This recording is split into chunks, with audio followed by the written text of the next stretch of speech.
Chemical equilibrium का revision करते हैं। पहला टॉपिक है आर्रेनियस थ्योरी।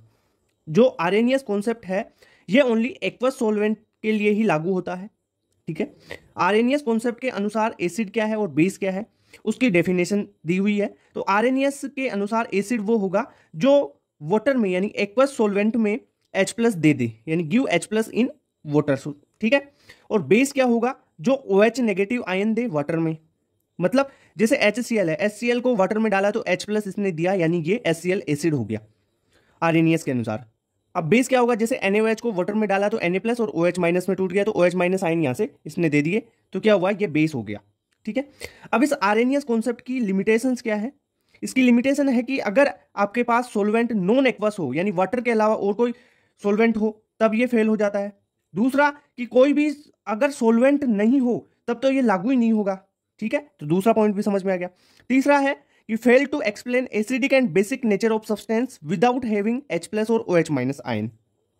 भाई जिन सब्सटेंस के पास H प्लस आयन या OH माइनस आयन है ही नहीं पर वो एसिडिक या बेसिक तो होते हैं ना, तो उनको तो एक्सप्लेन ही नहीं कर पाया ये। जैसे BF3 है, अब बताओ ये इसके अनुसार तो BF3 में तो ना तो H प्लस है ना OH माइनस, तो ये तो एक्सप्लेन ही नहीं कर रहा ना, तो ये इसकी लिमिटेशन होगी आर्रेनियस थ्योरी की। बात करते हैं ब्रोंस्टेड लोरी कॉन्सेप्ट की। ब्रोंस्टेड के अनुसार एसिड क्या होगा बेस क्या होगा उससे देखते हैं। इसके अनुसार एसिड वो होगा जो किसी भी सोलवेंट में H प्लस आयन दे दे। तो H प्लस आयन दे रहा है तो वो प्रोटोन डोनर हुआ, ठीक है बात। अगर बेस की बात करें तो बेस क्या होगा कि जो H प्लस आयन एक्सेप्ट करे किसी भी सोलवेंट में, कोई सोलवेंट डाला और उसमें आपने कंपाउंड डाला और वो अगर H प्लस आयन एक्सेप्ट कर रहा है तो वो बेस होगा ब्रोंस्टेड के अनुसार, ठीक है। जैसे HCl है, HCl को किसी भी सोलवेंट में डाल लो आप, जैसे वाटर में डाल लो या और किसी सोलवेंट में डालते हैं, तो वो मान लो H प्लस दे रहा है ये, तो ये क्या हो गया, प्रोटोन डोनर यानी एसिड। अगर NH3 है, ठीक है, NH3 में आपको किसी सॉल्वेंट में डालोगे तब आपको ये H प्लस एक्सेप्ट करेगा और NH4 प्लस में कन्वर्ट हो जाएगा, तो यानी NH3 क्या हो गया, यहाँ पे बेस हो गया ये, ठीक है। और देखो जो एसिड है उसका तो बनता है कॉन्जुगेट बेस और बेस का बनता है कॉन्जुगेट एसिड। इसके बारे में डिटेल से अपन अभी पढ़ने वाले हैं, ठीक है। पहले इसकी लिमिटेशंस बता देता हूं कि ब्रोंस्टेड लोरी कॉन्सेप्ट है ना, वो उन सब्सटेंस पे लागू नहीं होता है जिनके पास H प्लस नहीं है, यानी प्रोटोन नहीं है, H प्लस नहीं है, उन पे लागू नहीं होगा, क्योंकि ये तो बोलता है क्या है, इसकी डेफिनेशन मेन कॉन्सेप्ट ही क्या है कि H प्लस डोनर या H प्लस एक्सेप्टर, ओके। जैसे BF3 AlCl3, भाई इनमें H प्लस है नहीं तो इन पे लागू नहीं होगा ब्रोंस्टेड लोरी कॉन्सेप्ट। इतनी बात क्लियर। कॉन्जुगेट एसिड और कॉन्जुगेट बेस की बात करते हैं, ब्रोंस्टेड लोरी कॉन्सेप्ट से रिलेटेड है ये। अगर देखो आपके पास एसिड है और एसिड से आपको बनाना है कॉन्जुगेट बेस, यानी एसिड का बनेगा कॉन्जुगेट बेस, कब बनेगा, जब एसिड में से आप प्रोटोन को निकाल लोगे, यानी एसिड में से H प्लस निकाल लोगे, रिमूव कर लोगे, तब कॉन्जुगेट बेस बनता है। और अगर बेस में आप H प्लस जोड़ देते हैं, बेस में H प्लस जोड़ देते हैं, प्रोटोन जोड़ देते हैं, तो वो कॉन्जुगेट एसिड बन जाता है, ठीक है। भाई देखो मेरी बात सुनो, एसिड का तो कॉन्जुगेट बेस बनता है, बेस का कॉन्जुगेट एसिड बनता है, ठीक है। अगर एसिड स्ट्रॉन्ग है तो कॉन्जुगेट बेस क्या होगा, वीक होगा। अगर एसिड वीक है तो कॉन्जुगेट बेस क्या होगा, स्ट्रॉन्ग होगा, ठीक है। ये इनवर्स नेचर में होते हैं पहले, ठीक है। अब देखते हैं जैसे OH माइनस है, OH माइनस में आपने H प्लस जोड़ दिया, यानी OH माइनस में H प्लस जोड़ा है तो वो क्या बनेगा, कॉन्जुगेट एसिड, इसका बन गया H2। जैसे NH2 माइनस है, ये बेस है, NH2 माइनस में H प्लस जोड़ दो, किसी भी बेस में H प्लस जोड़ोगे तो वो बन जाएगा कॉन्जुगेट एसिड, ठीक है। जैसे HCl है, अब HCl एसिड है, इसमें से H प्लस रिमूव कर लोगे तो क्या बचेगा, Cl माइनस ही तो बचेगा, तो रिमूव करते हो तब क्या बनता है, कॉन्जुगेट बेस बनता है। जैसे HNO3 है, इसमें से H प्लस रिमूव कर लोगे तो NO3 माइनस, ये कॉन्जुगेट बेस हो गए, ठीक है। इतनी बात क्लियर। कुछ होते हैं एम्फोटेरिक जिनमें से H प्लस रिमूव भी कर सकते हो और जोड़ भी सकते हो, जैसे OH माइनस है, इसमें से अगर रिमूव किया तो O2 माइनस बनेगा जो कॉन्जुगेट बेस होगा। अगर आप H प्लस जोड़ोगे इसमें तो ये OH माइनस में, तो ये H2O बन जाएगा जो कॉन्जुगेट एसिड है, यानी जोड़ने पर H प्लस जोड़ोगे तो कॉन्जुगेट एसिड, अगर H प्लस रिमूव कर रहे हो तो कॉन्जुगेट बेस बनेगा। इतनी बात क्लियर, समझ में आई क्या। लुईस थ्योरी की बात करते हैं। लुईस के अनुसार एसिड कौन होगा और बेस कौन होगा। लुईस है ना, उसने बताया कि जो इलेक्ट्रॉन अगर एक्सेप्टर है तो वो एसिड होगा, अगर इलेक्ट्रॉन डोनर है तो वो होगा बेस, ठीक है। अगर इलेक्ट्रॉन एक्सेप्ट कर रहा है, इलेक्ट्रॉन एक्सेप्ट कर रहा है तो भाई इलेक्ट्रोफिलिक नेचर होगी ना उसकी कंपाउंड की, ठीक है। और बेस है वो इलेक्ट्रॉन डोनेट कर रहा है, इलेक्ट्रॉन डोनेट कर रहा है तो उसकी न्यूक्लियोफिलिक नेचर होगी। इतनी बात क्लियर है। अब एसिड के एग्जांपल्स कौन कौन से हो सकते हैं, बेस के एग्जांपल कौन कौन से होते हैं लुईस में, ठीक है, लुईस थ्योरी में। Incomplete octet with vacant orbital वाले जो भी कंपाउंड हैं, जैसे CH3 हो गया, AlCl3 हो गया, ये सारे एसिड होंगे। और बेस में आएंगे कंप्लीट ऑक्टेट वाले विथ लोन पेयर, जैसे NH3 SF4, ठीक है। तो ये हो गया आपका लुईस थ्योरी। अब देखो, all Bronsted base are Lewis base but all Bronsted acid are not Lewis acid, ये स्टेटमेंट भी क्लियर होनी चाहिए आपको। अरे सिंपल, इसमें क्वेश्चन क्या आएगा, या तो लुईस थ्योरम पूछेगा कि एसिड कौन है, इलेक्ट्रॉन एक्सेप्टर, या बेस कौन है, इलेक्ट्रॉन डोनर, या इनके एग्जांपल्स पूछे जैसे CH3 है, AlCl3 है, बेस क्या है NH3 और SF4, ऐसा पूछ सकता है क्वेश्चन। अब बात करते हैं ओस्टवाल्ड डाइल्यूशन लो। ओस्टवाल्ड डाइल्यूशन लो किस पे लगता है, ये वीक इलेक्ट्रोलाइट पे लगता है, पहली बात। दूसरा, इसकी स्टेटमेंट क्या है, the degree of dissociation of a weak electrolyte increase with increase in dilution. देखो इसके लिए आपने जो केमिकल इक्विलिब्रियम है उसमें मैंने के इक्विलिब्रियम का फॉर्मूला ड्राइव करके बताया था कि के इक्विलिब्रियम बराबर C अल्फा स्क्वायर, ठीक है, ये होता है। तो यहाँ से अल्फा निकालोगे तो के इक्विलिब्रियम बटा C हो जाएगा, और C क्या है, कंसंट्रेशन है ना यहाँ पे। तो देखो अल्फा और C इनवर्सली प्रोपोर्शनल है, यानी अल्फा बढ़ाओगे तो कंसंट्रेशन घटेगी, कंसंट्रेशन आपने बढ़ाई, मान लो ये बढ़ाएगी, कंसंट्रेशन बढ़ाओगे तो अल्फा घटेगा ना, कंसंट्रेशन कम करोगे तो अल्फा बढ़ेगा। इतनी बात क्लियर, ओके। और यहाँ पे कंसंट्रेशन को क्या लिख सकते हो आप, मोल और वॉल्यूम के टर्म में लिख लो, क्लियर बात, ठीक है। तो जो है यहाँ पे degree of dissociation inversely proportional होता है रूट ऑफ कंसंट्रेशन के, और डायरेक्टली प्रोपोर्शनल होता है रूट ऑफ वॉल्यूम के। इसकी लिमिटेशन क्या है कि ये स्ट्रॉन्ग इलेक्ट्रोलाइट्स पे लागू नहीं होता, ओस्टवाल्ड डाइल्यूशन लो ओनली वीक इलेक्ट्रोलाइट पे लागू होगा। और समझ में आएगा, इसमें कहने का मतलब ये है कि अगर आप डाइल्यूशन करते हो, डाइल्यूशन करोगे तो इलेक्ट्रोलाइट, वीक इलेक्ट्रोलाइट है ना, उसकी डिग्री ऑफ डिसोसिएशन इंक्रीज होगी। तो इनवर्स का रिलेशन है ना ये समझ जाना, कंसंट्रेशन के साथ, और वॉल्यूम बढ़ा रहे हो, वॉल्यूम के साथ में डायरेक्टली प्रोपोर्शनल का है। Factor affecting degree of ionization, degree of ionization यानी एसोसिएशन की ले लो या डिसोसिएशन की ले लो आप, ठीक है, जनरल टर्म में आयोनाइजेशन बोल देते हैं इसको। तो पहला है कि डाइल्यूशन, अगर आप डिग्री ऑफ आयोनाइजेशन की बात करें तो अल्फा रूट वॉल्यूम के सीधा प्रोपोर्शनल होता है, और इनवर्सली प्रोपोर्शनल होता है 1/रूट कॉन्सेंट्रेशन, ठीक है, इतनी बात। यानी वॉल्यूम बढ़ाओगे तो अल्फा बढ़ेगा, and degree of ionization volume बढ़ाने पर, डाइल्यूशन बढ़ाने पर बढ़ती है। दूसरी बात, नेचर ऑफ इलेक्ट्रोलाइट, अगर स्ट्रॉन्ग इलेक्ट्रोलाइट है तो उसके लिए अल्फा 100% यानी 1 होता है, और वीक इलेक्ट्रोलाइट के लिए 100% से कम होगा ना, तो यानी 1 से कम होगा, ओके, इतनी बात क्लियर। टेम्परेचर की बात करें तो on increase temperature ionization increase होगा, अल्फा इंक्रीज होगा, ठीक है, क्योंकि because dissociation is endothermic process, ये तो सबको पता है ना भाई, डिसोसिएशन एंडोथर्मिक होती है। आपको पता क्या करना है, टेम्परेचर बढ़ाओगे तो आयोनाइजेशन बढ़ेगा तो अल्फा बढ़ेगा, ठीक है। अब ये एक डिपेंड और करता है नेचर ऑफ सॉल्वेंट पे, जिसका डाइलेक्ट्रिक कांस्टेंट ज्यादा होगा ना उसकी अल्फा की वैल्यू भी ज्यादा होगी, इतनी बात क्लियर होगी, ठीक है। पीएच वैल्यू पढ़ने से पहले आप लोग और एंटी लोग को समझ लो, क्योंकि अगर जो आयनिक इक्विलिब्रियम है इसमें पीएच पढ़ोगे ना, लोग और एंटी लोग आपके आएंगे, 100% आपको इनको सोल्व करना आना चाहिए। पहली बात, आपको ये लोग टेबल पता होनी चाहिए, 1 का लोग 0, 2 का लोग 0.30, ठीक है, 3 का 0.48, 4 का 0.60, 5 का 0.69 या 70 भी ले सकते हैं इसको, 6 का 0.78, 7 का 0.84, ठीक है, लोग 8 की 10 के बेस पे वैल्यू 0.90, ठीक है, और 9 का 0.95, और लोग 10 की वैल्यू 1 होती है। अब यहाँ पे पीएच निकालोगे, पीएच क्या होती है, minus log of H plus. मान लो आपके पास H प्लस की कंसंट्रेशन 10 की पावर -4 दे रखी है, तब पीएच कैसे लिखोगे आप, ठीक है, तो 10 की पावर -4 को आप लोग माइनस लॉग ऑफ 10 की पावर -4 करोगे, तो आप अगर आपको ऐसी वैल्यू आ जाए ना 10 की पावर में -4, -5, -10 कैसे भी, तो उसकी पीएच डायरेक्ट आप लिख दोगे 4, ठीक है। या अगर 10 की पावर -5 हो गया, 10 की पावर -5 है तो उसके लिए 5 आ जाएगी वैल्यू, इतनी बात क्लियर। अगर आपके पास कुछ वैल्यू इस प्रकार से हो 3 × 10⁻⁴, अगर इसका पीएच लिखना हो, इसका लोग लेना हो, तो कैसे लोगे इसका लोग, आपको क्या करना है, सिंपली जो पावर में है ना नेगेटिव में उसको सबसे पहले लिखना है, ठीक है, लिख लिया, 4 पावर में 4 है, माइनस करना है लोग जितना है ना आगे वैल्यू उसको, ठीक है, तो यानी 4 - log 3, तो 4 - log 3 की वैल्यू यहाँ से देख लो 0.48 करोगे 3.52 पीएच आ गई। देखो पीएच निकालने के शॉर्टकट तरीके हैं ये 4, इनसे निकालो, ये पहला ये करो आप लोग टेबल, दूसरा पीएच का फॉर्मूला, तीसरा ये, फोर्थ चौथा ये, बस। जैसे 2 × 10⁻⁻2 है, कैसे लिखोगे इसको, लोग पहले तो आप लिखो जो यहाँ पे स्क्वायर में है या क्यूब है या पावर 4 है तो उसको लिख लो 2, ठीक है, माइनस लोग जो आगे क्या है 2 है तो log 2, तो 2 - log 2 की वैल्यू कितनी होती है 0.30, तो ये कितनी पीएच होगी 1.7 पीएच होगी इसकी।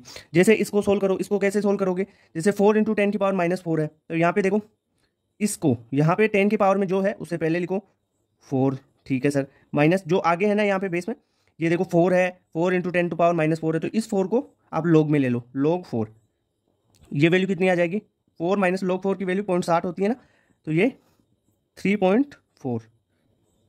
PH determination of strong acid, सबसे पहले स्ट्रॉन्ग एसिड की पीएच डिटर्मिनेशन कैसे करते हैं वो बताता हूँ, फिर स्ट्रॉन्ग बेस की, फिर वीक बेस की, सबकी डिटेल में पढ़ेंगे, मिक्सचर वगैरह, सोल्ट हाइड्रोलिसिस सबको।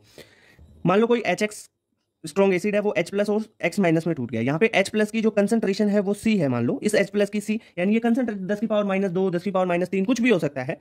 तो उसको आपको pH कैसे लिखोगे, pH बराबर माइनस लॉग ऑफ 10 की पावर जो भी दे रखा है, यानी H प्लस जो C है ना कंसंट्रेशन, उस C को यहाँ पे माइनस लॉग में कर दोगे तो आपके पास आ जाएगा। कैसे, अब कैसे सोल्व करना है, जैसे 3 इंटू 10 टू पावर -4 है, अब इसको कैसे लिखोगे, इसको क्या कर दोगे आप, माइनस लॉग ऑफ 3 इंटू 10 की पावर -4, ठीक है। ये कंसंट्रेशन H प्लस दे रखा है ना अपने को, अब इसका pH ये हो जाएगा।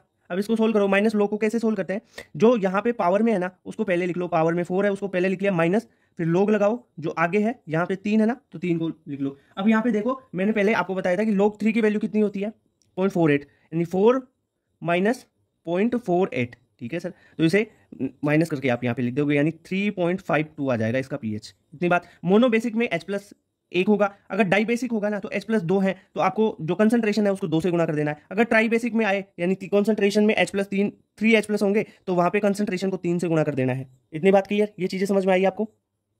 अब देखते हैं pH determination of strong base.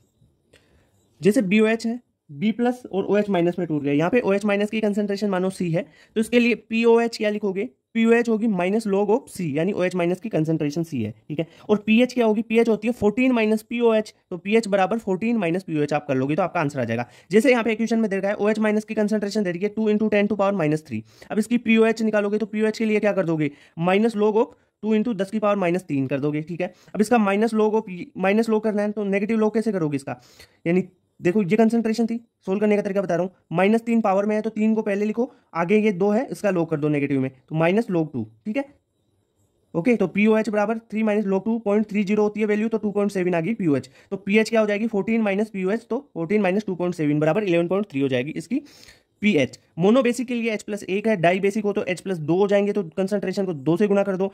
Try basic हो तो 3 OH होंगे, यानी 3 OH होंगे तो कंसंट्रेशन को 3 गुना कर दो, ठीक है। ऐसा चलता रहेगा, क्लियर। तो ये फॉर्मूला मेन है भाई, POH बराबर माइनस लॉग ऑफ C, यानी C है कॉन्सेंट्रेशन ऑफ OH माइनस। अगर H प्लस की कॉन्सेंट्रेशन हो तब pH होगा K equilibrium, KW ionic product of water, PKW, pH, इन सब में कई बार इनकी वैल्यू दे रखी होती है, pH पूछी जाती है, KW दिया हुआ है, PKW पूछा है, ठीक है, pH दे रखा है, KW पूछा है, तो इनमें सारों में रिलेशन क्या होता है उसके बारे में देखते हैं। सबसे पहले आयनिक प्रोडक्ट ऑफ वाटर की बात कर लेते हैं। H2 है वो टूटा H प्लस और OH माइनस में। अब इसके लिए K इक्विलिब्रियम तो क्या लिखोगे, सबसे पहले K इक्विलिब्रियम लिखोगे, प्रोडक्ट की कंसंट्रेशन बटा उसका स्टोइकियोमेट्री बटा रिएक्टेंट की कंसंट्रेशन उसका स्टोइकियोमेट्री पावर में, ठीक है। तो K इक्विलिब्रियम बराबर H प्लस, ये प्रोडक्ट है और OH माइनस प्रोडक्ट है, तो H प्लस और OH माइनस की कंसंट्रेशन बटा H2O, ठीक है। अब क्या करो, इस H2O को यहाँ पे H2O की तो कंसंट्रेशन भाई एक फिक्स होगी ना, वाटर की तो कंसंट्रेशन, तो इस वाटर की कंसंट्रेशन को K इक्विलिब्रियम क्या रिएक्शन कांस्टेंट है ना ये, तो इसे मल्टीप्लाई कर दोगे तो K इक्विलिब्रियम बटा इंटू वाटर बराबर H प्लस और OH माइनस, तो K इक्विलिब्रियम इंटू वाटर क्या होता है, आयनिक प्रोडक्ट ऑफ वाटर हो जाता है, और ये बराबर होता है H प्लस और OH माइनस दोनों की कंसंट्रेशन के मल्टीप्लिकेशन के, ठीक है। इतनी बात क्लियर होगी। ये ओनली KW है ना जो टेम्परेचर पे डिपेंड करता है, K इक्विलिब्रियम भी टेम्परेचर पे डिपेंड करता है, ठीक है। इतनी बात क्लियर। अगर रूम टेम्परेचर पे बात करें तो H प्लस और OH माइनस की कंसंट्रेशन 10 की पावर -7 होती है, बिल्कुल क्लियर बात है ये तो, रूम टेम्परेचर यानी 25 डिग्री सेल्सियस पे सबको पता है। तो KW क्या हो जाएगा 10 टू पावर -14 हो जाएगा, और PKW क्या हो जाएगा, PKW ये लोग ले लो तो क्या हो जाएगा, एंटी लोग से आप 10 की पावर -14 से 14 हो जाएगा। इतनी बात क्लियर। तो pH क्या होगी, pH होगी PKW/2। एक न्यूट्रल पॉइंट अगर आपको पता करना है तो इस प्रकार पता कर सकते हैं, यानी बेसिकली फॉर्मूला क्या है PKW का, PKW बराबर pH प्लस POH होती है, क्लियर बात। Effect of dilution on pH की बात कर लेते हैं। तो अगर डाइल्यूशन करोगे ना तो सॉल्यूट के मोल तो कांस्टेंट रहेंगे, इतनी बात क्लियर, और वॉल्यूम चेंज होता जाएगा कि आप जितना डाइल्यूशन करोगे वॉल्यूम उतना ही होगा, ओके। तो इसके लिए आपको क्या फॉर्मूला लगाना है, यहाँ पे आपको एक कांस्टेंट फॉर्मूला होगा कि यहाँ पे मोल कांस्टेंट है, तो आप क्या करोगे M1V1, यानी मोल हो गए ना पहले वाले के बटा फाइनल के, तो M1V1 बराबर M2V2 आप लगा सकते हो, या N1V1 बराबर N2V2, ठीक है। यहाँ पे M है मोलरिटी, N है नॉर्मेलिटी, V है वॉल्यूम, ठीक है। इतनी बात क्लियर। तो इफेक्ट ऑफ डाइल्यूशन ये बात होगी ऑन pH पे। इससे pH कैसे, अगर देखो मैं सिंपल सी बात बताऊं तुम्हारे को कि V1 दे रखा है, V2 आप फाइनल देखोगे और उससे आप pH निकालोगे, इतनी बात क्लियर। अगर डाइल्यूशन करोगे ना तो pH इंक्रीज होगी जनरली, ठीक है। ये चीज़ आपको याद रख लेना है कि अगर डाइल्यूशन करते हैं तो pH इंक्रीज होती है, इतनी बात क्लियर। देखो अपन बात कर रहे थे एसिड और बेस की, अपन ने स्ट्रॉन्ग एसिड और स्ट्रॉन्ग बेस के लिए pH निकाली। अगर यहाँ पर H प्लस और OH माइनस की कंसंट्रेशन 10 की पावर -6 से ज़्यादा हो तब आपको यहाँ पे वाटर से जो H प्लस और OH माइनस आए हैं ना, उनको कंसीडर नहीं करना है, ठीक है। जैसे अपन बात करें H प्लस 10⁻³ है, तो यहाँ पे pH इसका एंटीलॉग लो माइनस लॉग ऑफ 10⁻³ से pH क्या हो जाएगी, इसकी 3 हो जाएगी। इतनी बात क्लियर। अगर H प्लस और OH की कंसंट्रेशन 10⁻⁻6 और -8 के बीच में है, तो आप H प्लस और OH माइनस से वो जो है आपका H2O, उससे H प्लस आयन या OH माइनस आयन जो आए हैं उनको कंसिडर करने लग जाओगे। तो H प्लस और OH माइनस वाटर से कितने लोगे, 10⁻⁻7 लोगे ना आप, ठीक है। यहाँ पे मान लो कोई एग्जाम्पल में अपन अपने पास क्या है, 10⁻⁻7 दे रखा है, तो 10⁻⁻6 से 10⁻⁸ की रेंज में है ये।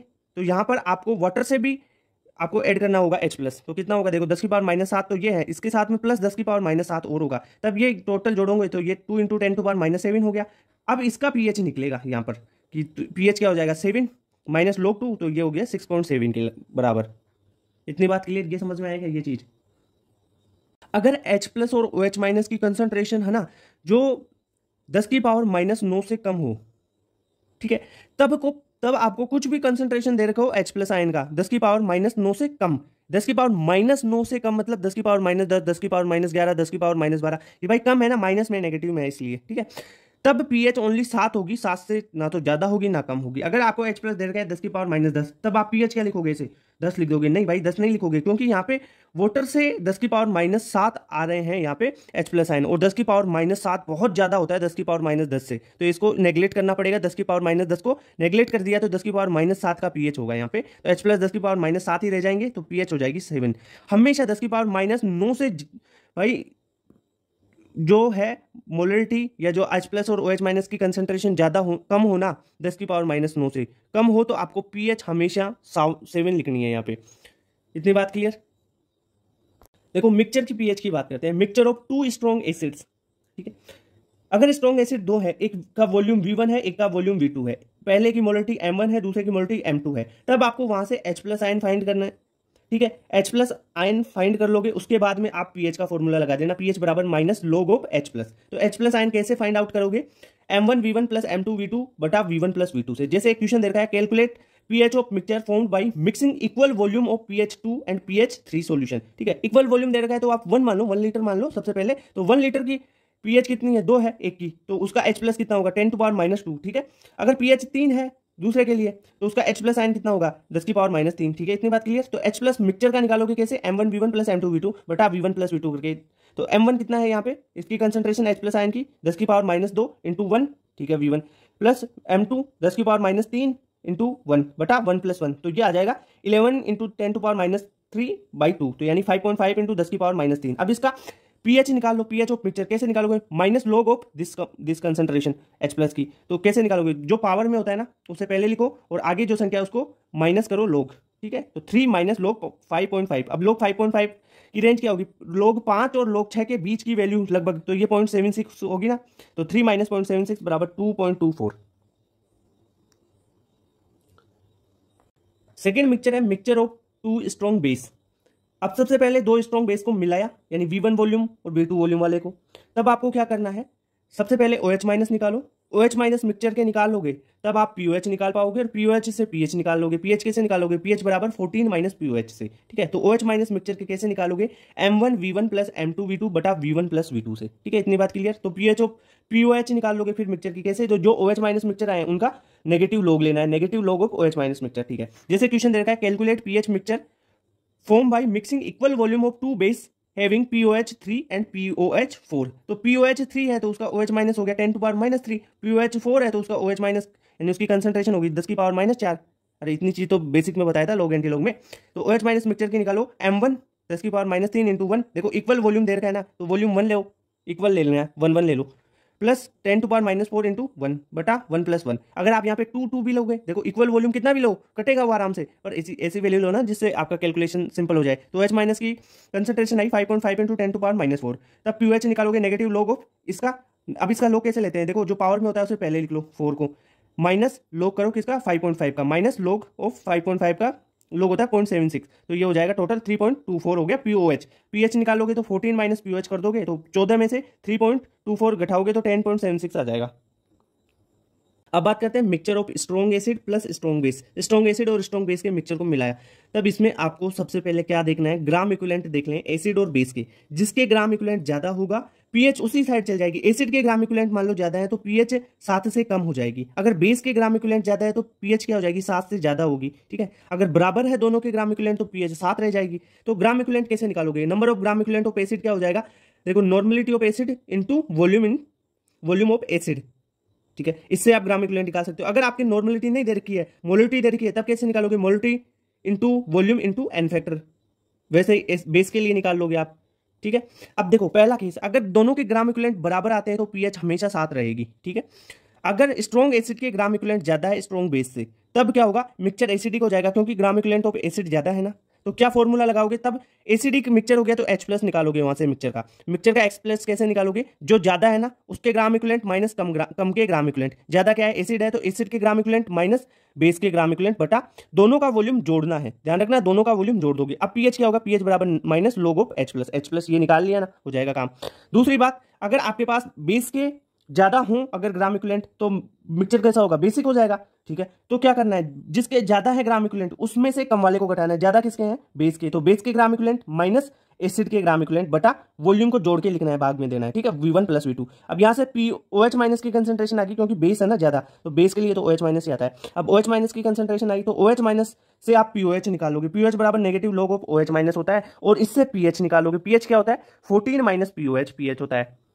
ये बात क्लियर समझ में आ गई ना भाई, ये इतने सिंपल तरीके से बता रहा हूं, अगर टीचर बताता है ना, लगभग बहुत से टीचर्स को आधे घंटे में भी नहीं समझा पाते। सारा कॉन्सेप्ट बहुत तरीके से बनाया हुआ है। पीएच ऑफ वीक एसिड कैसे निकालते हैं, मान लो कोई HA वीक एसिड है, वो टूटता है H+ और A- में। ठीक है, T बराबर 0 पे HA की कंसंट्रेशन C है, H+ की 0 है और A- की 0 है।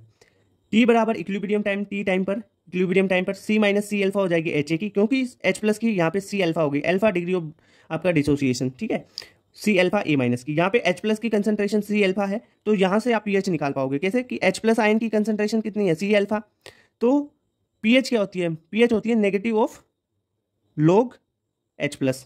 ठीक है, अब यहाँ पे देखो K लिख लेते हैं पहले, इस रिएक्शन के लिए K लिख लो, तो C अल्फा स्क्वायर बटा 1 - अल्फा हो जाएगा ना यहाँ से। ओके, तो अब आप क्या करो, प्रोडक्ट बटा रिएक्टेंट किया है ना, K लिखते टाइम यही किया है। ओस्टवाल डाइल्यूशन लो लगाओगे तो 1 - अल्फा क्या हो जाएगा, 1 हो जाएगा, तो Ka बराबर C अल्फा स्क्वायर हो गया। अब यहाँ से H+ की कंसंट्रेशन C अल्फा है ना, उसको √Ka/C लिख सकते हो, क्योंकि Ka बराबर C अल्फा है। तो इसकी pH निकालोगे, तो pH कैसे निकालोगे, pH निकालोगे तो क्या हो जाएगा, हाफ pKa - log C, इससे भी निकाल सकते हो, या आप इसकी pH निकाल सकते हो minus log of C alpha.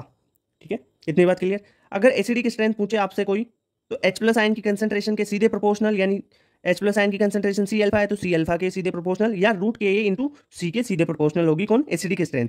अगर वीक एसिड्स को मिक्स कर दिया जाए एक से ज्यादा, तब H+ मिक्सचर का कैसे निकालोगे, तब आप निकालोगे H+ ऑफ मिक्सचर बराबर रूट में Ka1 × C1, पहले एसिड का Ka1 C1 मतलब H+, प्लस Ka2 C2 यानी दूसरे का H+, फिर K3 C3 तीसरे का H+, ऐसे करके आप वीक एसिड्स बहुत सारे मिक्स कर दिए, तब H+ मिक्सचर का निकालोगे। और H+ मिक्सचर का आ गया तो भाई pH तो निकाल ही पाओगे ना। pH क्या होती है, pH क्या होती है, pH बराबर नेगेटिव log ऑफ H+, ये चीज तो पता है ना, बस इससे निकल जाएगा, हो गया काम आपका। BOH है कोई बेस, ठीक है, वो बेस टूटा B+ और OH- में, यहाँ पे T बराबर 0 पे BOH की कंसंट्रेशन C है। अगर T बराबर इक्विलिब्रियम पे B+ की C अल्फा कंसंट्रेशन हो जाती है और OH- की C अल्फा, तो BOH की क्या होगी, C - C अल्फा। अब क्या निकालो, KB निकाल लो यहाँ से। KB क्या होता है, जो इक्विलिब्रियम कांस्टेंट है वो क्या होगा, प्रोडक्ट का स्टाइकियोमेट्रिक कोफिशिएंट उसके पावर में बटा रिएक्टेंट, और रिएक्टेंट का स्टाइकियोमेट्री उसके पावर में। ठीक है, तो product C alpha square, C alpha into C alpha बटा C - C अल्फा करोगे तो KB को सोल्व करोगे तो C अल्फा स्क्वायर बटा 1 - अल्फा। अब ओस्टवाल डाइल्यूशन लो लगा तो डाइल्यूशन करोगे तो 1 - अल्फा नेग्लेक्ट हो जाएगा, तो KB बराबर C अल्फा स्क्वायर हो गया। यहाँ से अल्फा की वैल्यू निकाल लो, अल्फा क्या हो जाएगा, अल्फा को रखोगे तो KB बटा C का रूट। ठीक है, तो अल्फा बराबर KB बटा C का रूट। ठीक है, यहाँ से OH- की कंसंट्रेशन कितनी थी, C अल्फा, तो pH निकालोगे कैसे, कि POH निकालो पहले, POH बराबर minus log of C alpha. ठीक है, यानी OH- की कॉन्सेंट्रेशन, और C अल्फा क्या होगा, यहाँ पे अल्फा की ये वैल्यू रख दो √KB/C, तो ये हो जाएगा √KB × C अल्फा बराबर। ठीक है, तो POH क्या हो जाएगी, minus log of C alpha क्या है, √KB × C, ये रखोगे तो POH की वैल्यू आ जाएगी, यहाँ पे इसको सोल्व करेंगे तो अपन पीओएच, ये फॉर्मूला याद रखना है, पीओएच बराबर हाफ पी के बी माइनस log C। अगर इसको पीएच में कन्वर्ट करना चाहते हो तो पीएच होता है 14 माइनस पीओएच, ये कर लोगे, इतनी बात क्लियर। इसके बाद में बेसिक स्ट्रेंथ पूछी जाती है इनकी, तो basic strength directly proportional OH minus ion या सी अल्फा या रूट के बी इंटू सी के डायरेक्टली प्रोपोर्शनल होगी, ठीक है। अगर 2, 3, 4 वीक एसिड्स को मिक्स किया जाए या अनंत बहुत सारे वीक एसिड्स को मिक्स किया जाए तब OH माइनस ऑफ मिक्सचर कैसे निकालेंगे, OH माइनस ऑफ मिक्सचर होगा अंडर रूट KB1C1, यानी ये हो जाएगा OH माइनस किसी एक बेस का, फिर दूसरे बेस का हो जाएगा KB2C2 प्लस KB3C3, ऐसे बहुत सारे बेस हैं तो उनका मिलाते जाओ और काम करते जाओ, ठीक है, क्लियर बात।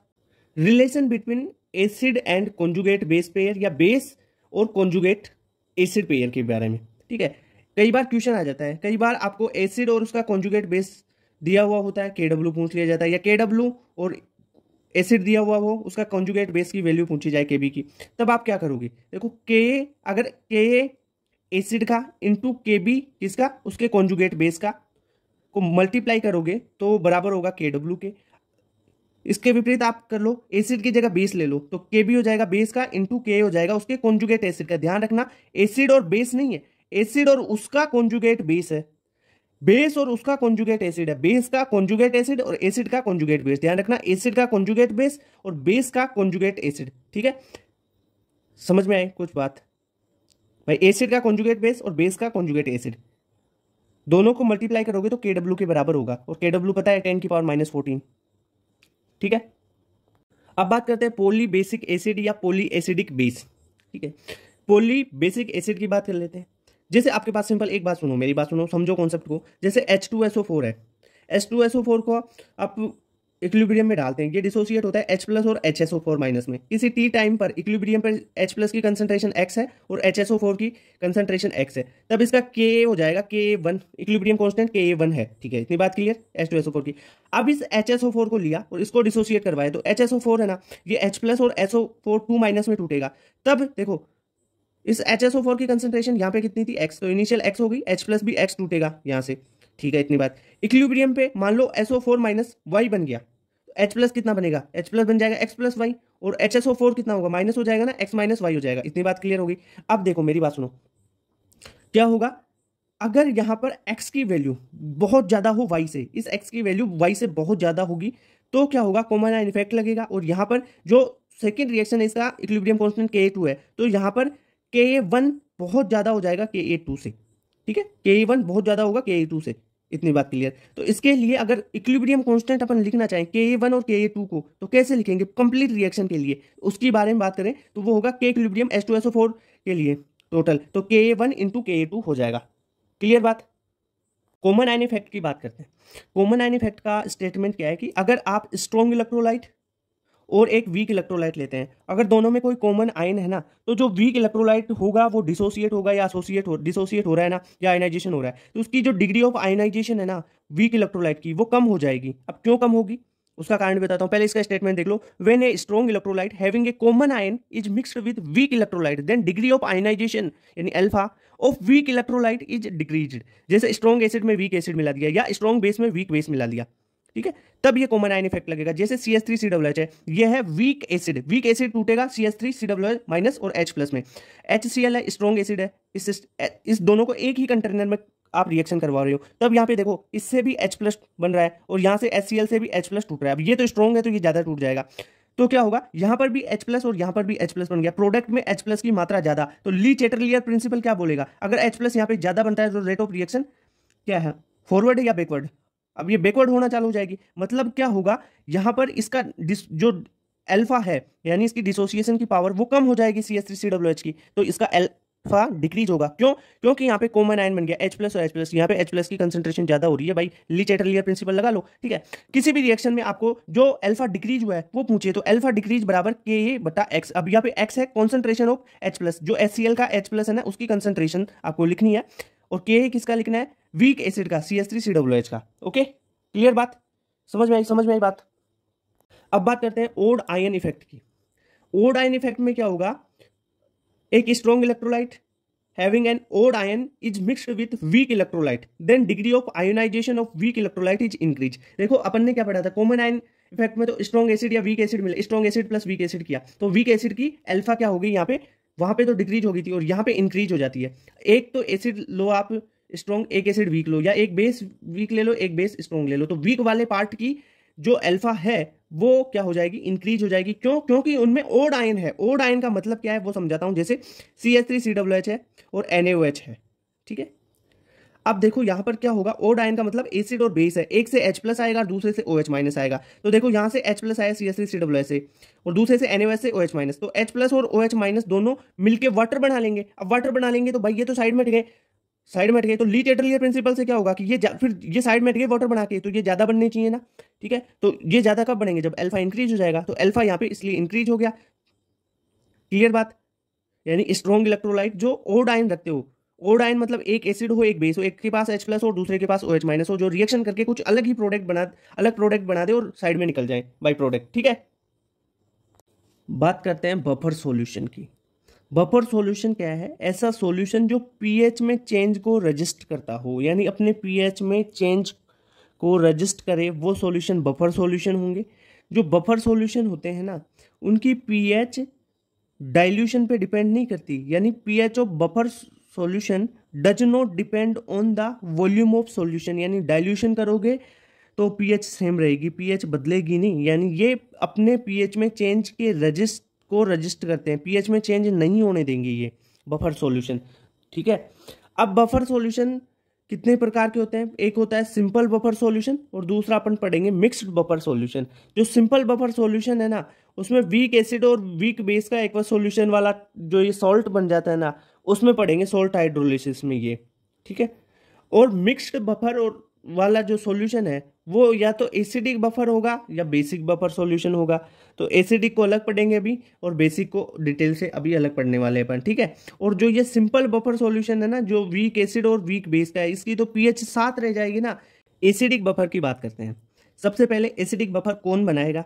वीक एसिड और स्ट्रॉन्ग बेस का सॉल्यूशन एसिडिक बफर बनाता है। कब बनाएगा? जब वीक एसिड के मोल ज्यादा होंगे तब, ठीक है सर। वीक एसिड के साथ उसका कॉन्जुगेट बेस ले लो तब भी एसिडिक बफर बनेगा, या वीक एसिड के साथ उसका सोल्ट ले लो जो स्ट्रॉन्ग बेस के साथ बना हो, ठीक है।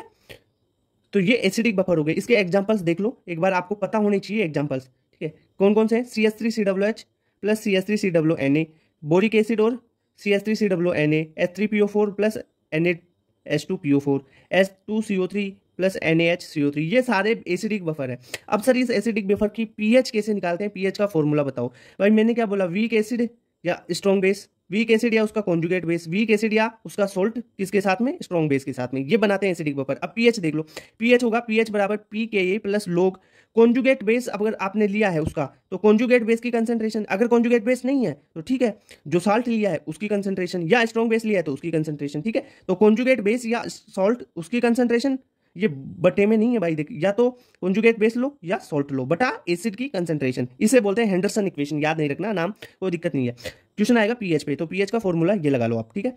अगर इसमें आपने strong acid x mole of strong acid add किया, तो स्ट्रॉन्ग एसिड को ऐड किया है तो एसिड ऐड होगा किसमें? एसिड में, और घटेगा किसमें से? बेस में से। तो CB जो कॉन्जुगेट बेस में से x घटा देना है, एसिड में x जोड़ देना है, इसी फॉर्मूले में। अगर आपने स्ट्रॉन्ग बेस को ऐड कर दिया तो बेस में ऐड होगा और एसिड में घट जाएगा, तो कॉन्जुगेट बेस प्लस y बटा एसिड माइनस y, क्योंकि जो स्ट्रॉन्ग बेस है y मोल लिए अपन ने। ये इतनी बात क्लियर होगी ना एसिडिक बफर की। बात करते हैं बेसिक बफर की। बेसिक बफर कौन बनाएगा? वीक बेस और स्ट्रॉन्ग एसिड का सॉल्यूशन। अब यहाँ पे बेसिक बफर है तो वीक बेस ज्यादा होना चाहिए, ठीक है, वीक बेस के मोल ज्यादा होने चाहिए। वीक बेस और उसका कॉन्जुगेट एसिड मिल गया तो भी बेसिक बफर होगा, और वीक बेस के साथ उसका सोल्ट हो स्ट्रॉन्ग एसिड के साथ में, ठीक है। वीक बेस प्लस उसका सोल्ट स्ट्रॉन्ग एसिड के साथ में, तो ये भी बेसिक बफर होता है। ये 3 ही क्राइटेरिया होते हैं बेसिक बफर, आप पहचान लोगे इनसे। एग्जाम्पल देख लो, जैसे NH3OH plus NH4Cl, NH4OH plus NH4NO3, NH4OH plus NH4 का होल टू है CO3 के साथ में, ठीक है।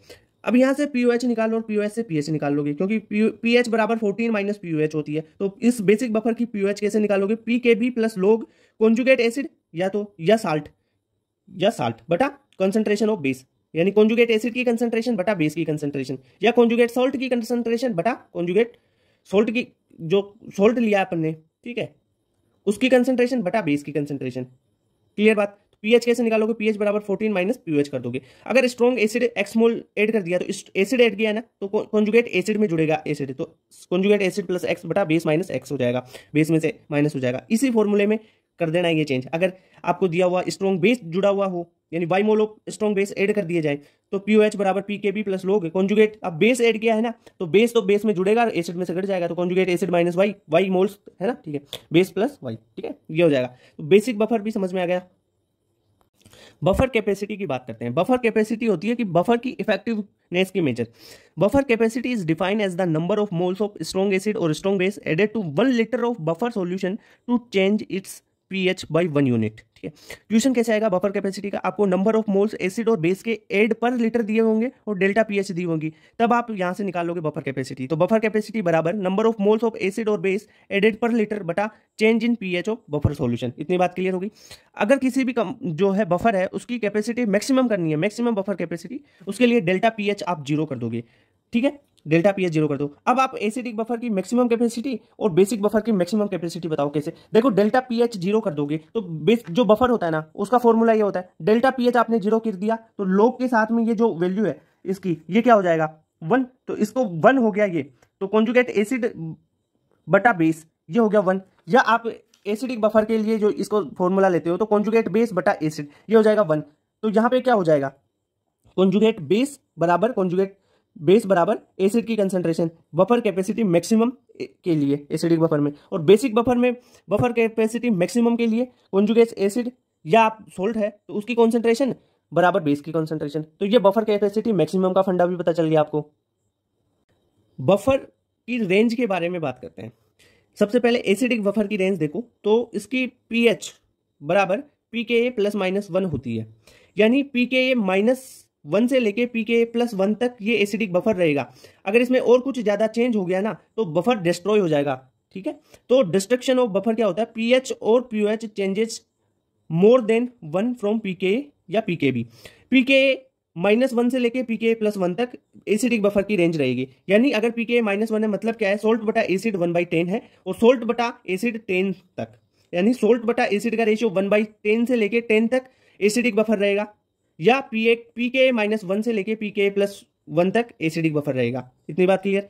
बेसिक बफर की रेंज की बात करें तो पीओएच बराबर पीकेबी +-1 होता है, यानी पीकेबी -1 से लेकर पीकेबी +1 तक इसकी रेंज रहेगी। पीकेबी -1 का मतलब सोल्ट बटा बेस की जो कंसंट्रेशन का रेशियो है 1/10 से लेके पीकेबी +1 तक, यानी सोल्ट बटा बेस की कंसंट्रेशन का रेशियो 10 तक। तो यानी या तो पीकेबी -1 से पीकेबी +1 तक, या आप इस टर्म में नहीं बात करना चाहते हो तो सोल्ट बटा बेस का रेशियो देख लो कंसंट्रेशन का, तो 1/10 से लेके 10 तक बेसिक बफर रहेगा। अगर इससे ज्यादा चेंज हो गया ना तो ये भाई डिस्ट्रक्शन ऑफ बफर हो जाएगा, यानी बफर टूट जाएगा, डिस्ट्रक्शन हो जाएगा इसका। तो समझ में आया, डिस्ट्रक्शन ऑफ बफर क्या होता है, पीएच और पीओएच, इस पीएच में और इस पीओएच में अगर मोर देन 1 फ्रॉम पीके और पीकेबी से चेंज होता है, यानी पीकेबी में 1 से ज्यादा चेंज हो जाए या पीके में 1 से ज्यादा चेंज हो जाए, तब वो डिस्ट्रक्शन ऑफ बफर हो जाता है।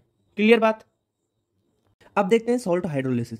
जो सॉल्ट हाइड्रोलिसिस है ना, ये बेसिकली जो न्यूट्रलाइजेशन रिएक्शन होती है ना उसका रिवर्स होती है। जैसे वाटर प्लस सॉल्ट मिलाते हैं उससे एसिड प्लस बेस बन रहा है, तो होगी ना न्यूट्रलाइजेशन। न्यूट्रलाइजेशन में क्या होता है, एसिड प्लस बेस से सॉल्ट प्लस वाटर बनता है। अब इसका रिवर्स करोगे, यानी वाटर प्लस सॉल्ट करोगे तो एसिड प्लस बेस बनेगा। इतनी बात के लिए जो सॉल्ट हाइड्रोलिसिस है ना, उसमें आपने वीक पार्ट कौन सा लिया है उस पे हाइड्रोलिसिस होगी उसकी। जैसे वीक एसिड लिया तो वीक एसिड की हाइड्रोलिसिस होगी, वीक बेस लिया तो वीक बेस की हाइड्रोलिसिस होगी, ठीक है। तो यानी weaker part of salt undergo hydrolysis, ठीक है। सॉल्ट हाइड्रोलिसिस प्रोसेस क्या है, the process in which water react with cation और एनाइन और बोथ ऑफ साल्ट, या तो केटाइन होगा एनाइन होगा या बोथ ऑफ साल्ट होंगे, दोनों साल्ट हो सकते हैं, to change the concentration of H+ and OH- ion of water. इतनी बात के लिए अब यहाँ पे अपन सिलेबस में है जो सॉल्ट हाइड्रोलिसिस के टाइप है वो देखेंगे अपन, strong acid plus strong base का। तो जो स्ट्रॉन्ग एसिड है और स्ट्रॉन्ग बेस का है तो उसमें तो हाइड्रोलाइसिस होगी नहीं, क्योंकि वीकर पार्ट की हाइड्रोलाइसिस होती है तो इसकी पीएच तो 7 ही रह जाएगी, ठीक है, यानी हाइड्रोलिसिस नहीं होगी। दूसरी बात, salt of strong acid plus weak base की बात करें तो यहाँ पे बेस कौन सा आ गया, वीक बेस, तो ये केटाइनिक हाइड्रोलिसिस होगा। इसकी पीएच स्ट्रॉन्ग एसिड है तो 7 से कम रह जाएगी। इतनी बात। Salt of weak acid plus strong base, अब वीक एसिड आ गया तो ये एनाइनिक हाइड्रोलिसिस होगा, ओके, और इसकी पीएच स्ट्रॉन्ग बेस के कारण पीएच होगी ग्रेटर देन 7, ठीक है।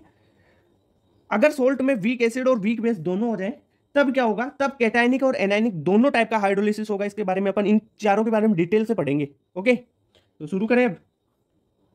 Hydrolysis of strong acid plus weak base की करते हैं।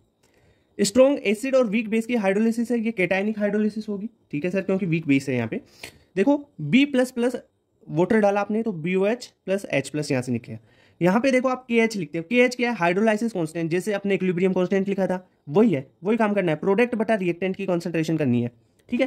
तो यहाँ पे देखो प्रोडक्ट की कंसंट्रेशन BOH और H प्लस की CH है, ठीक है, और B प्लस रिएक्टेंट है तो इसकी concentration C minus CH equilibrium पे लेनी है ना। तो KH बराबर BOH की कंसंट्रेशन इंटू H प्लस की कंसंट्रेशन बटा B प्लस की कंसंट्रेशन, तो यहाँ से KH निकल जाएगा आपका CH स्क्वायर बटा 1 माइनस H। H क्या है, H है डिग्री ऑफ हाइड्रोलाइसिस, जैसे अपन ने alpha degree of association, degree of dissociation पढ़ा था ना, वैसे ही H है डिग्री ऑफ हाइड्रोलाइसिस, ठीक है। ओके, तो यहाँ से अगर ओस्टवाल डाइल्यूशन लो लगा दे तो 1 माइनस H को क्या कर दोगे, नेग्लेक्ट, तो ये 1 हो जाएगा, नेग्लेक्ट नहीं 1, ठीक है, H को नेग्लेक्ट कर दो 1 हो जाएगा ना, ये 1 माइनस H, तो KH बराबर CH स्क्वायर, ठीक है, इतनी बात क्लियर। तो यहाँ से H प्लस की कंसंट्रेशन क्या होगी, H प्लस की कंसंट्रेशन CH है, तो CH बराबर root of KH into C, ये कहाँ से लिखा, यहाँ से, ठीक है। H बराबर रूट KH बटा C, या KH को आप क्या लिख सकते हो, KW बाई KB, ठीक है, क्योंकि KH इंटू KB बराबर KW होता है, तो ये फॉर्मूला भी हो गया। यहाँ पे KW क्या है, आयनिक प्रोडक्ट ऑफ वाटर। अगर इसकी pH पूछी जाए तो pH होती है, मेन फॉर्मूला तो pH का ही है, तो pH बराबर 7 minus half PKB plus log C। तो ये सारे फॉर्मूले हो गए भाई, ये फॉर्मूले याद करना। आप देख डेरिवेशन तो इतना सा तो करवा दिया KH का, तो पूरे डेरिवेशन तो नहीं करवा सकता ना, यहाँ पे शॉर्ट में पढ़ाना है सारी चीजें। अब देखते हैं hydrolysis of weak acid and strong base salt की। देखो वीक एसिड है तो एनायनिक हाइड्रोलाइसिस होगा, pH ग्रेटर देन 7 होगी इसकी। ये कोई रिएक्शन लिखी अपन ने, वीक एसिड स्ट्रॉन्ग बेस के सॉल्ट की, A माइनस प्लस वाटर डाला, सोल्ट प्लस वाटर से HA प्लस OH माइनस बन गया, ठीक है।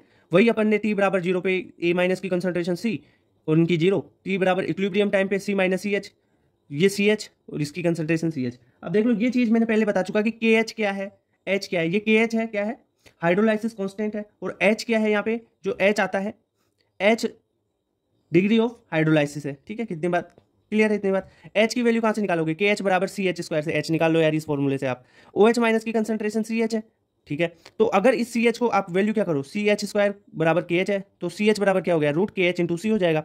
अब KH की वैल्यू KW बटा KA होती है, KH की वैल्यू KW बटा KA, KW क्या है यहाँ पे भाई, ये आयनिक प्रोडक्ट ऑफ वाटर है, ठीक है। K भाई एसिड का K है, ये एसिड से आया, और KH क्या है, हाइड्रोलाइसिस कांस्टेंट, ठीक है, इतनी बात क्लियर। यहाँ से POH निकाल लो, POH क्या हो जाएगी, 7 minus half PKA plus log C।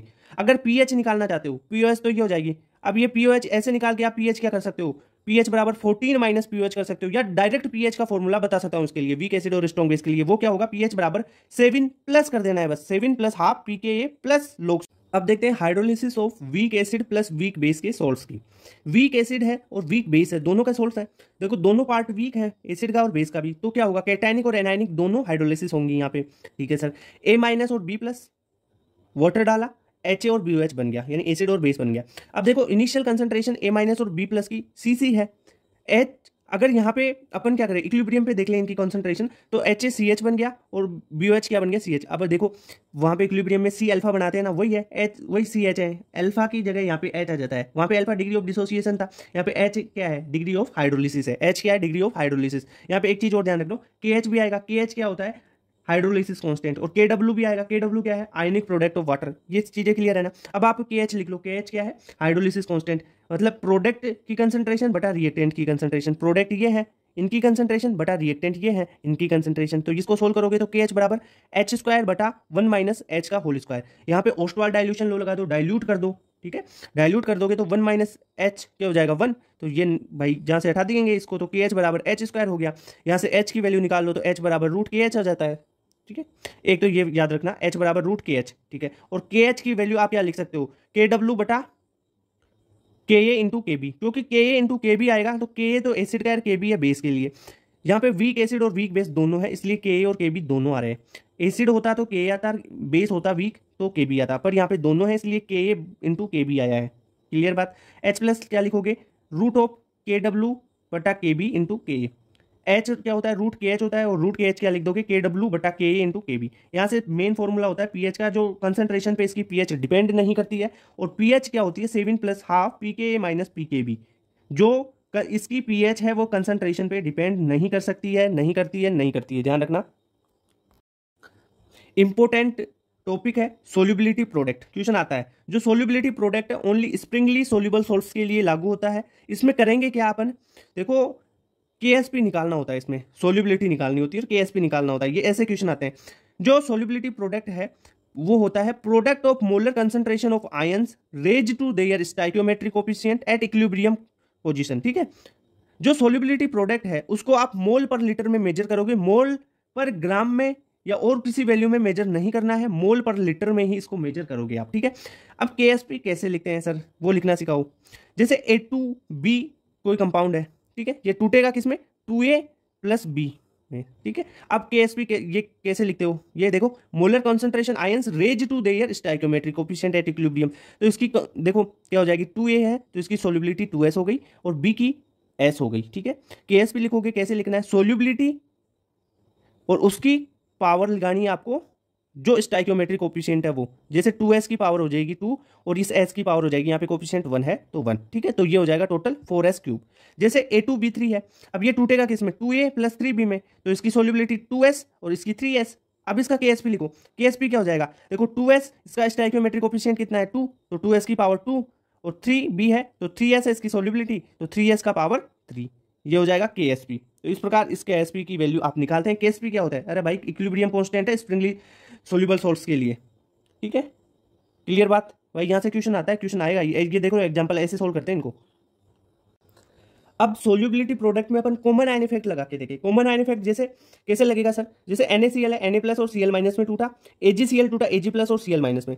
मान लो Na+ X बना यहाँ पे और Cl- X बन गया। ठीक है, सोल्यूबिलिटी इसकी X है इसकी X है। अब यहाँ पे AgCl में भी Ag+ है उसकी H- मान लो सोल्यूबिलिटी, और यहाँ पे Cl- बना उसकी क्या होगी। अब देखो एक Cl तो एक ही कंटेनर में काम हो रहा है, यहाँ पे देखो Cl- X है और यहाँ पे भी एक Cl- बन गया, तो मान लो उसकी H- है तो टोटल कितनी हो जाएगी, टोटल H- + X हो जाएगी सोल्यूबिलिटी। यहाँ पे कॉमन आयन इफेक्ट लग जाएगा। अब कॉमन आयन इफेक्ट कैसे लगेगा वो सारी चीजें बता रहा हूँ। देखो Cl- दोनों प्रोडक्ट की ओर ज्यादा बन गए, तो ली चैटरलियर प्रिंसिपल लगा हो यहाँ पे फिर। क्लियर बात। अब केएसपी कैसे लिखते हैं इसकी, केएसपी क्या लिखोगे, फाइनल आपको प्रोडक्ट जो कॉन्सेंट्रेशन है वो लिखना है और उसका स्टोइकियोमेट्री, यहाँ पे स्टोइकियोमेट्री 1 है, इसकी भी 1 है, तो केएस S- की पावर 1 और S- + X की पावर 1। ठीक है सर, अब यहाँ पे मेरी बात सुनो, देखो S- को S- से मल्टीप्लाई करोगे तो ये हो जाएगा S² और S- इंटू X, तो S- इंटू X। ठीक है, अब यहाँ पे देखो सोल्यूबिलिटी भाई वैल्यू बहुत कम होती है सोल्यूबिलिटी की, अगर अपन मेजर करें ना तो वो लगभग बहुत कम वैल्यू में लेते हैं ये, 10 की पावर नेगेटिव में बहुत ज्यादा होती है ना, बहुत कम होती है। तो अगर इसका स्क्वायर करें तो ये तो भाई नेग्लिजिबल हो जाएगी, तो S का स्क्वायर नेग्लिजिबल मान सकते हैं, 0 मान सकते हैं, तो केएसपी क्या हो गया, केएसपी बराबर S- अब X क्या है, X तो क्या है, कॉन्सेंट्रेशन है, जो कॉमन आयन था ना आपका स्ट्रॉन्ग इलेक्ट्रोलाइट से आया है उसकी कंसेंट्रेशन है X तो। ठीक है, तो यहां से S- निकाल लो, S- बराबर KSP बटा X, तो S- तो क्या है, न्यू सोल्यूबिलिटी, KSP है, और X क्या है, concentration of common ion from strong electrolyte. तो इस प्रकार आप ये फॉर्मूला है फाइनल, इस फॉर्मूला से आप निकाल पाओगे। इस फॉर्मूला को याद रखो, यहां से आपकी न्यू सोल्यूबिलिटी निकल के आ जाएगी। आयनिक प्रोडक्ट की बात करते हैं। It is equal to product of molar concentration of ions raise to their stoichiometry at any moment of reaction. देखो सोल्यूबिलिटी प्रोडक्ट तो अपन इक्विलिब्रियम पे लिखते हैं, ठीक है, और आयनिक प्रोडक्ट आप किसी भी टाइम पे लिख सकते हो रिएक्शन के लिए। ठीक है, वही काम होता है जो सोल्यूबिलिटी में करते हैं ना अपन, वैसे ही लिखते हैं, पर ये किसी भी मूवमेंट के लिए लिखा जा सकता है, और सोल्यूबिलिटी में किसी इक्विलिब्रियम पे लिखेंगे, उसमें क्या क्या चेंज है वो बता दूंगा मैं। जैसे AgCl है, इसके लिए आयनिक प्रोडक्ट लिखोगे Ag+ की कंसेंट्रेशन और Cl- की कंसेंट्रेशन। ठीक है, इतनी बात क्लियर, दोनों का मल्टीप्लाई और इनका स्टोइकियोमेट्री पावर इनके पावर में लगा दो, स्टोइकियोमेट्री कोएफिशिएंट तो 1 है। ठीक है, यहाँ पे जो आयनिक प्रोडक्ट है वो केएसपी से कैसे डिफरेंट है, जो आयनिक प्रोडक्ट है वो वेरिएबल होगा, किसी भी टाइम पे इसको लिख सकते हैं आप, और ये कॉन्सेंट्रेशन, वॉल्यूम, टेम्परेचर इन पे डिपेंड करता है, कौन, आयनिक प्रोडक्ट। ठीक है, और ये ओनली किसी भी मूवमेंट ऑफ टाइम के लिए, किसी भी मूवमेंट ऑफ रिएक्शन के लिए आयनिक प्रोडक्ट लिख सकते हैं। बट केएसपी तो कांस्टेंट होता है, केएसपी तो किसी कांस्टेंट होता है, ओनली इक्विलिब्रियम पे डिफाइन होगा ये Ksp, only depend on temperature. ठीक है, अगर यहाँ पे एक एनसीईआरटी में डाटा भी दे रखा है इस चीज के बारे में, जो आयनिक प्रोडक्ट है वो केएसपी के बराबर होगा, तो सॉल्यूशन है ना वो सेचुरेटेड हो जाएगा, सेचुरेटेड सॉल्यूशन होगा, यानी वो रिएक्शन इक्विलिब्रियम पे होगी। ठीक है, अगर आयनिक प्रोडक्ट ज्यादा है केएसपी से तो पीपीटी फॉर्म हो जाएगी, अगर केएसपी ज्यादा है आयनिक प्रोडक्ट से तो अनसेचुरेटेड सॉल्यूशन हो जाएगा वो। इतनी बात क्लियर, समझ में आया आयनिक प्रोडक्ट और केएसपी क्या चीजें हैं ये। एक टॉपिक आता है सिलेक्टिव प्रिसिपिटेशन, यानी इसमें अपन मेनली बेसिकली वो चीज पढ़ेंगे कि कौन सा पीपीटी पहले देगा। कोई आपको सॉल्यूशन दे रखे होंगे, उसमें पूछा जाएगा कि कौन पीपीटी पहले देगा। तो देखो मेरी बात सुनो, जिसकी सोल्यूबिलिटी कम होगी उसका पीपीटी जल्दी आ जाएगा, ठीक है। तो अपन सोल्यूबिलिटी निकाल लेंगे। सोल्यूबिलिटी निकालना मैंने बता चुका है आपको कैसे निकालते हैं सोल्यूबिलिटी।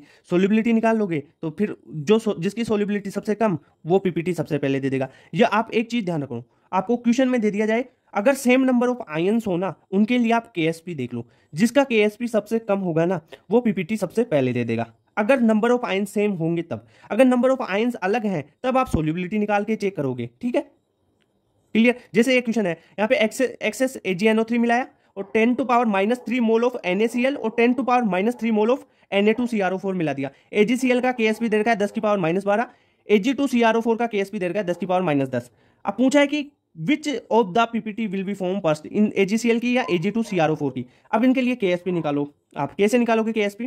केएसपी बराबर Ag प्लस और Cl माइनस, ये Cl इसके लिए केएसपी हो गया। केएसपी दे रखा 10⁻12, तो यहाँ पर Ag की सोल्यूबिलिटी आ जाएगी यहाँ से, ठीक है। तो Ag की सोल्यूबिलिटी, क्योंकि Cl माइनस की कंसंट्रेशन 10⁻³ दे रखी है और केएसपी दे रखा है AgCl का 10⁻12, तो Cl की रख दो यहाँ पे वैल्यू। Ag प्लस की सोल्यूबिलिटी आ जाएगी 10⁻9, ठीक है। वैसे ही आप यहाँ पे निकालो Ag2CrO4। देखो नंबर ऑफ आयन सेम होते हैं ना तो अपन केएसपी से डायरेक्ट ही कर लेते हैं, पर यहाँ पे देखो Ag2 है, यहाँ पे 2 है Ag के आयन, तो केएसपी लिखेंगे तो Ag की पावर 2 हो जाएगा ये, और CrO4। यहाँ से Ag की जो है कंसंट्रेशन निकालो तो Ag की कंसंट्रेशन 10⁻7। अब देखो यहाँ पे आप किसकी केएसपी ज्यादा है किसकी कम है।